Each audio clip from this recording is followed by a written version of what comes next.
as an American citizen is a constant uphill battle. We're just swimming upstream against the current every day in this country. Anytime you try to progress forward in some area of your life, you get shoved right back where you started because of something that is happening in this country that is outside of your control.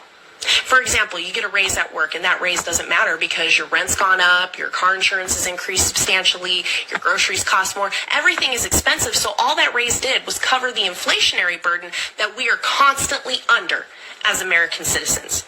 You don't have more money now, your life isn't better for it, you can't do more with that money because your bills have gone up. You try to get your health under control, so you're eating clean, you're drinking your water, you're taking your supplements, you're eliminating toxins, and you still get sick because there's pesticides all over your vegetables, because the water you drink is polluted, the air you're breathing is polluted, because there's carcinogens in your shampoo and your lotions and your blanket fabrics. You try to do something about your mental health to improve it, try to better yourself as a person. So you're going to therapy every week and you're reading the books and you're, listening to the mental health podcasts. And yet your mental health is still in the shitter because you're in survival mode all the time because you're under chronic stress from financial strain or from the anxiety of all of the things that are happening almost every day in this country. It's 2 steps forward and 2 steps back all of the time. You try to pursue something to improve your life, and America as an ideology is like, nope, and shoves you right back where you started. And this isn't negative or pessimistic thinking. This is the reality of being an American citizen today. I mean, how many of you out there are making more money today than you have ever made in your entire life? And you are doing worse financially than you were 10 years ago, or at the very least doing the exact same financially. It's like the only reason that we're pursuing anything now is just so that our life doesn't get worse. This is what we mean by the American dream is dead, because trying to pursue anything to make your life better doesn't make your life better. It either makes your life exactly the same or it's just a little less shitty than it would be if you had done nothing. The idea of a good life in this country is so elusive to the average American citizen. It is constantly moving further and further away from us, and we have to keep running faster and faster just to get close enough, but we'll never actually catch it. And the only reason that we're running towards it now is because the further away it gets, the worse our life gets. So we're running just so that our life won't get worse. The other day my son asked me, I don't understand Trump, Mom. Why wouldn't a president want his people to be doing better? And I had to explain to him that this is the nature of a narcissist. They don't want people around them to do better. They want to do better at other people's expense. And it's wild that half the country voted for this. And I have to ask, are we great yet? Are you doing better? Are you making more money? Can you afford your life now? Can you afford the life that you dream of? Because if not, then what the fuck was the point? Shalom. And giving all praise, honor, and glory unto Yahweh, Ba'ashem Yahushua, Ba'ashem Rakakbadash, and double honor to our apostles, elders, and bishops here at Great Millstone for teaching his truth that's going all around the earth. And shalom to the hopeful elect out there. It's your brother Atazawan from the Great Millstone here in St. Louis. And in conjunction with that short clip we had of that young woman who appears to be an Edomite, maybe not, but she looks the part. All right, and she sounds like a young Edomite woman who's complaining that she's gotten a raw deal, that there's no more of an American dream for her to enjoy. All right, so what I wanted to do first was jump into where that notion of the so-called American dream came from. All right, which basically when they use that word American, like she said, there's nothing that Americans can do to enjoy themselves and so on. That's code word for so-called white people. All right. When they use that American term, that's what they're really speaking of. So-called white people. All right. So let's look at this thing here. This is the American Dream and the Great Gatsby. You can see that there was once a book and a movie. All right. But let's go down here to where we have this AI overview.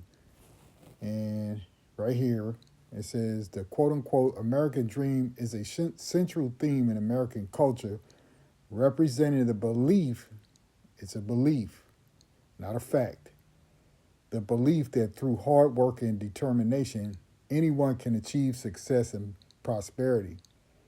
This idea, okay, it's an idea, all right, meaning that it is only for a certain few people who do certain things can reach that level, all right, but not the everyday working class.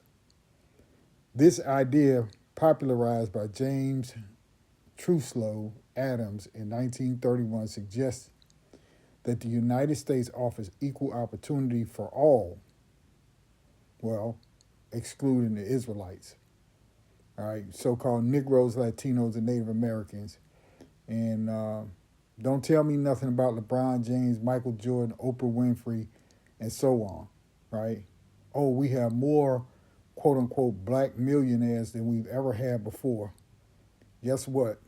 You still 400 and some odd years behind, okay? No matter who you name. You see? Adams in 1931 suggests that the United States offers equal opportunity for all, regardless of background, to achieve a better life. All right? And it goes on down here. And it says equal opportunity. Right? The American dream emphasizes that everyone has the chance to succeed given enough effort and determination. Yeah, you got to,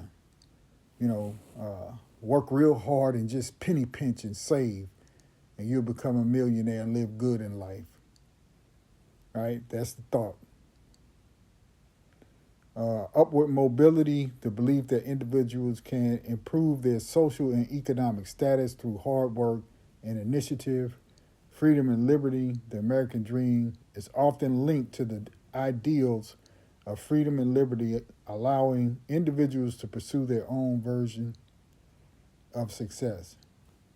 All right. Then it goes into that movie, all right, The Great Gatsby. Okay. But that's the theory behind it, is that all you have to do is work hard and you'll be a success here in America.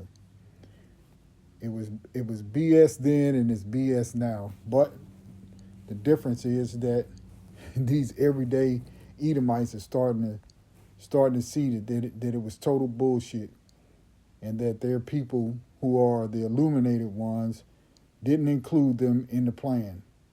All right? And this man is the devil and is the wicked of the wicked, okay? And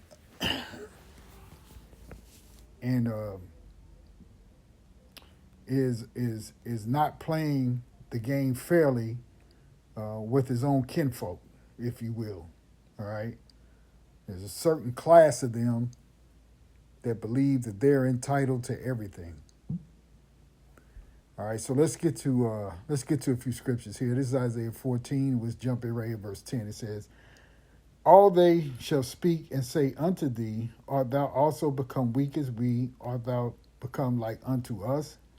Thy pomp is brought down to the grave, and the noise of thy vows, the worm is spread under thee, and the worms cover thee." Right, and this is going to be this man's end. Remember, this book is a book of prophecy.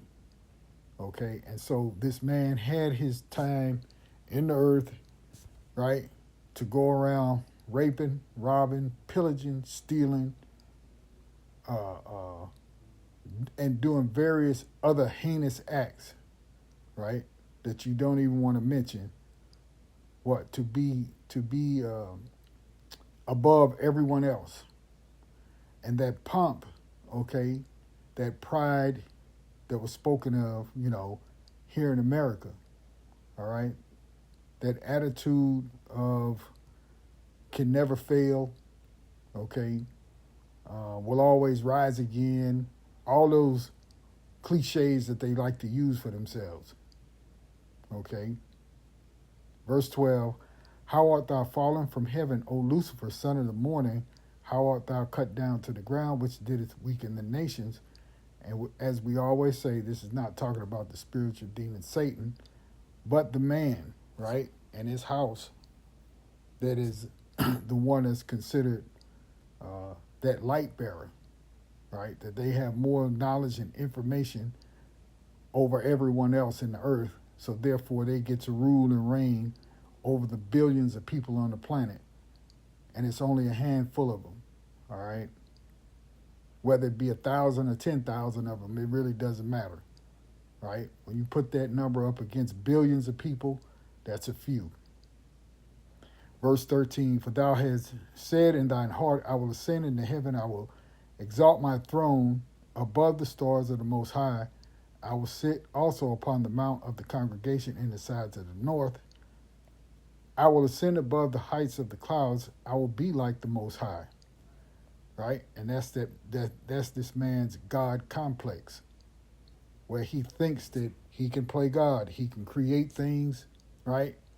He can manipulate the weather. He can create various weapons.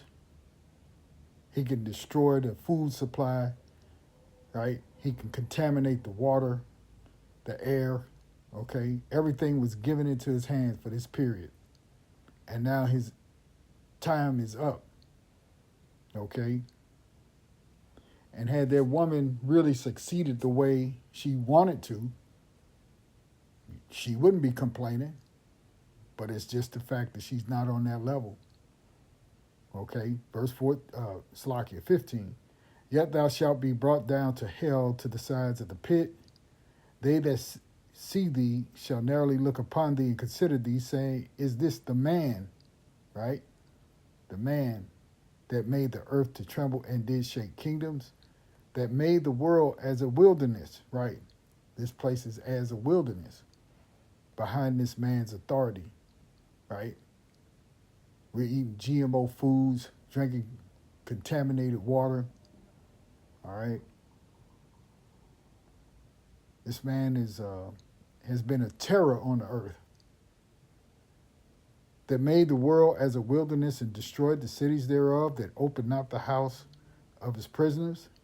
All the kings of the nations, even all of them, lie in glory, every one in his own house, but thou art cast out of thy grave like an abominable branch, and as the raiment of those that are slain, thrust through with the sword, that go down to the stones of the pit as a carcass trodden underfoot. And in the grand scheme of things, at the end, when Babylon goes down, it will be thrust through with the sword of Yahweh Shem Yahushai, which will be, in the very end, those nuclear warheads that will decimate this place and turn it into a wilderness. Okay? Let's go on. This is 2 Thessalonians.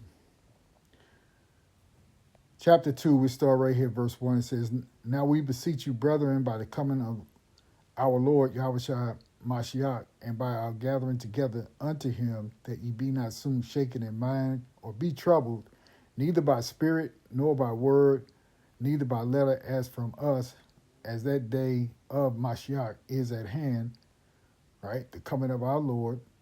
Even then, back then, they thought Yahushua would return, okay? But even up until this day, we still, those of us who are believers, believe that our Lord is going to return very soon. All right? Verse 3, let no man deceive you by any means, for that day shall not come except there come a falling away first, in which that has already happened to the Israelites. All right? Where we lost our heritage. Okay? And that man of sin be revealed, the son of perdition, which is Esau Edom, who opposes and exalteth himself above all that is called God, right, or the Most High, as we read in Isaiah 14, or that is worshipped, so that he is, Salakia, so that he as God sitteth in the temple of God, showing himself that he is God, okay? Again, reiterating the point of this man's God complex. Verse 5, remember ye not that when I was yet with you, I told you these things. And now ye know that withholdeth that he might be revealed in his time. And he's been revealed in these days as to who he is exactly. All right. Verse 7, for the mystery of iniquity doeth already work. Only he who now letteth will let until he be taken out of the way. And then shall the wicked, you see with a capital W, be revealed, whom the Lord shall consume with the spirit of his mouth, and shall destroy with the brightness of his coming, even him whose coming is after the working of Satan. Not Satan himself, but doing the wickedness that Satan would be responsible for, right? They act out the wickedness in the earth. Jacob is the righteous, the Edomites are the unrighteous or the wicked. With all power and signs and lying wonders, this man has many lying wonders, not only the tongue in his mouth, but all of his policies. And with all deceivableness of unrighteousness in them that perish, because they receive not the love of the truth, that they might be saved. And for this cause Yahweh shall send them strong delusion, that they should believe a lie. And that ultimate lie is coming, and those of you Israelites, you 2/3 out there, you believe in this man. You believe in his so-called science. You believe everything that he tells you. You believe in the fake false God and the fake false images that they have given you. You believe this man could do you no harm. All right? So even while the truth is being preached, you don't want the truth. You want to trust in this man, the man who's been revealed to be the son of perdition, Esau, Edom, the so-called white man, so that you will believe his lie. All right? So this is Revelation 13 and 16. We're going to read it in the NLT. And it says, he required everyone, small and great, rich and poor, free and slave, to be given a mark on the right hand or on the forehead, and no one could buy or sell anything without that mark, which was either the name of the beast or the number representing his name. We know that as the barcode today. From a pack of chewing gum to a stereo or a set of tires, it has a barcode on it. You go to the store and you purchase it, it has a scan on it. And eventually, they're going to try to put that scan inside of you. You will become your so-called smartphone. Verse 18, wisdom is needed here. Let the one with understanding solve the meaning of the number of the beast, for it is the number of a man, which is Esau, Edom. His number is 666. You see, that mark of the beast will be enforced here shortly. Habakkuk 2, and we'll jump in at verse 8. It says, because thou hast spoiled many nations, all the remnant of the people shall spoil thee, because of men's blood, and for the violence of the land, of the city, and of all that dwell therein. Woe to him that coveteth an evil covetousness to his house, that he may set his nest on high, once again with the pompous attitude, the pride, okay, the narcissism. All right, that he may be delivered from the power of evil. Thou hast consulted shame to thy house by cutting off many people, and hast sinned against thy soul. For the stone shall cry out of the wall, and the beam out of the timber shall answer it. Woe to him that buildeth a town with blood, and establish a city by iniquity. And that's how America was established, okay? By coming in here and ripping out everything that the native brothers and sisters had, right? And forcing people into slavery. And if they didn't do what they told them, they were put to death. And then you go along and you grab some more people from another continent and you ship them over here, and then you enslave them to build all your cities. And you built it with blood. Verse 13, behold, is it not of the Lord of hosts that the people shall labor in the very fire, and the people shall weary themselves for very vanity? And so when you fast forward of today, you have people just like she was complaining about. You work, and you can't get anywhere. That little $2 raise that they gave you, now that the economy has tanked, that $2 is worth zero, and you still $7 behind. All right? So you're getting nowhere. Your income tax at the end of the year may show that you made X amount of dollars, 20, 30,000 more than you did the past 5 years. But guess what? You living on less now than you did 5 years ago. Behold, is it not of the Lord of hosts that the people shall labor in the very fire, and the people shall weary themselves for very vanity? For the earth shall be filled with the knowledge of the glory of the Lord Yahweh, as the waters cover the sea. Woe unto him that giveth his neighbor drink, and putteth that bottle to him, and maketh him drunken also, that thou mayest look on his nakedness. They give you all these promises. They run every 4 years to tell you how they're going to do something to help you. And you goofy people, you run out there, you pull a lever, you punch a ballot, and you still get the same thing, the shaft. Verse 16, thou art filled with shame for glory. Drink thou also, and let thy foreskin be uncovered. The cup of the Lord's right hand shall be turned unto thee, and shameful spewing shall be on thy glory. Right, and that's what's happening to all of you Edomites now. Nothing has happened to the elite of the Edomites other than they're getting richer, but you everyday Edomites are suffering. You have become the new nigger of America. Job 20:5.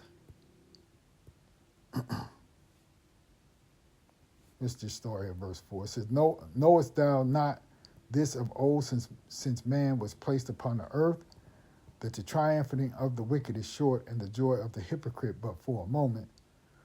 Though his excellency mount up to the heavens, and his head reach unto the clouds, yet he shall perish forever like his own dung. They which have seen him shall say, where is he? He shall fly away as a dream, and shall not be found. Yea, he shall be chased away as a vision of the night.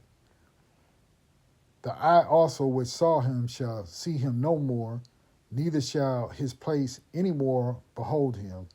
His children shall seek to please the poor, and his hands shall restore their goods. Right? Because we're coming into a time, the wealth of the wicked is laid up for the just. Okay?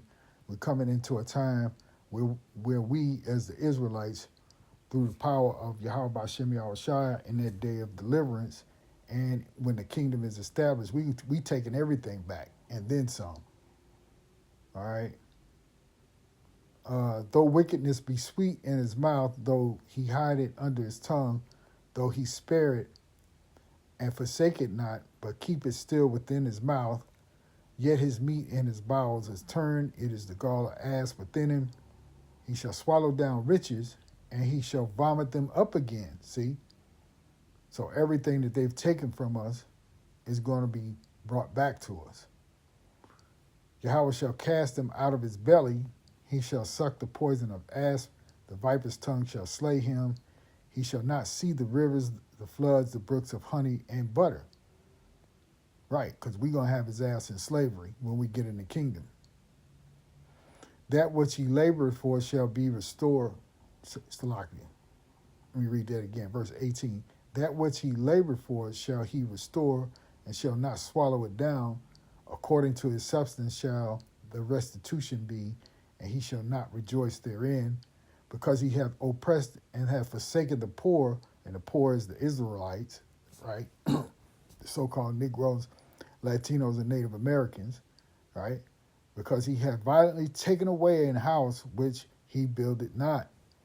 Surely he shall not feel quietness in his belly. He shall not save of that which he desired.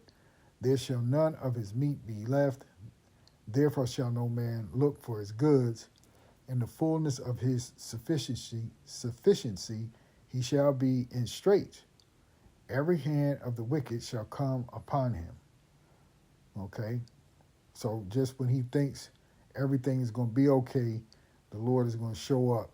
All right? Verse 23, when he is about to fill his belly, Yahweh shall cast the fury of his wrath upon him, and shall rain it upon him while he is eating. See? So just when he thinks everything has gone his way, and he sits down and he rubs his hands together, thinking that he has accomplished his goal, here comes the mighty power.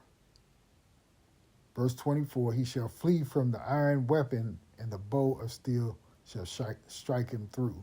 You see?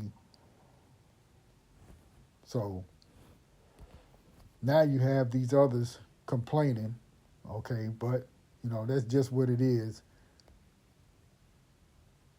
This is Ecclesiasticus in the Apocrypha, Sirach 41, and let's jump in verse 5. It says, the children of sinners are abominable children, and they that are conversing in the dwelling of the ungodly. The inheritance of sinners' children shall perish, and their posterity shall be a perpetual reproach. The children will complain of an ungodly father, because they shall be reproached for his sake. Woe be unto you, ungodly men, which have forsaken the law of the Most High. Yahweh, for if ye increase, it shall be to your destruction. And if ye be born, ye shall be born to a curse, and if ye die, a curse shall be your portion. All that are of the earth shall turn to earth again, so the ungodly shall go from a curse to destruction. Right? Now, ultimately, we look at it and we say, even for our own people, when you do wickedly and you are a sinner, the Most High has a way of paying your ass back. But we apply this to Esau Edom because his children are complaining and he's been ungodly, all right? So they're not reaping any kind of inheritance such as they thought in their so-called American dream, all right? And things over here are a nightmare for them. And now that curse is falling upon our enemies, right? Let's get that. That'll be the last scripture for this lesson. It's Deuteronomy 30. And verse 7, it says, and the Lord Yahweh thy power will put all these curses upon thine enemies and on them that hate thee, which persecuted thee. And Esau Edom was our biggest adversary, right, here on the planet, right, who came up against us everywhere we went. Verse 8, and thou shalt return and obey the voice of the Lord and do all his commandments, which I command thee this day. And what do you see? The Israelite awakening, right? Where so-called Negroes, Latinos, and Native Americans are returning to their power. Okay, so these curses are falling on our enemies, in particular Esau Edom, and the Israelites are waking up and returning to their power. Got a whole lot of bug outs out there, but they are sincere and righteous men, women, and children who are returning to the Lord now, all right, to do the best that they can to keep the law, statutes, and commandments of Yahweh Hashem Yahushua, and most importantly, showing that they have that faith in Yahushua, okay? So that's going to do it for the lesson. I saw that little short that the brother put up, all right? As he always does every day, he puts those shorts up, and we take those shorts and make lessons off of them, so that we can edify the flock and any of the new believers that may watch, to edify them and build them up in the spirit. Okay, so with that, I end the lesson right there, giving all praise, honor, and glory unto Yahweh by Hashem Yahushua. Shalom.